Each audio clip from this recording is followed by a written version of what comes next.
Book Summary. Find your why. Lesson 1. Recount stories from your past to find your why. Once, Simon sat next to a man on a plane, who had been living his why for over 20 years. Guess what that man's company did?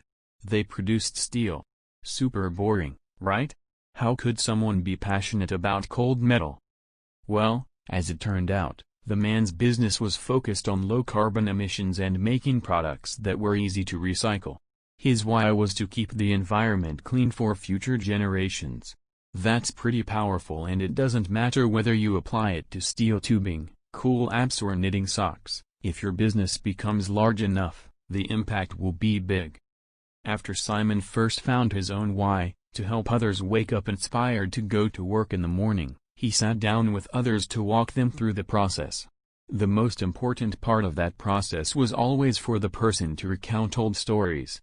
Most of us can point back to childhood and find lots of buried passions, but even recent stories matter a lot, as long as they had a big impact on us. If you want to do this for yourself, go through 10 to 12 stories with a friend or someone who asks you lots of questions along the way, and you should get a lot closer to your purpose. Lesson 2. Use your hows to be efficient in implementing your why. We all have a why, and while finding it isn't always easy, it's only the first step. After all, you want to live your why, not just know it. This is where your hows come into play. They are the attitudes and behaviors that enable you to do your best work. Your hows include both very specific habits and more general points of view. Whether you're a night owl or an early riser belongs into the first category. For example, while being good at marketing goes into the second. Knowing the former helps you move towards a job or style of work that supports those habits. The latter helps you make important decisions.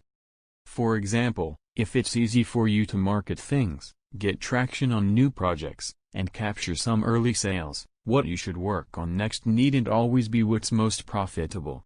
Instead, you can focus more on ethics and selling what you really want, because you can generate word of mouth quickly with a lot of different products. But how do you identify your hows?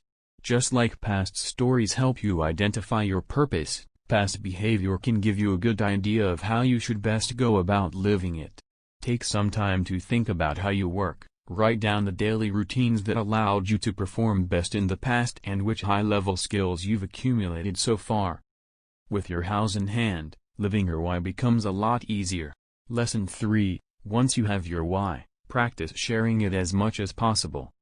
If you know your why and do a good job at keeping it front and center in your life, you are already ahead of most people in life on your journey towards happiness. That's why part of your responsibility once you have it is to share your why as much as you can.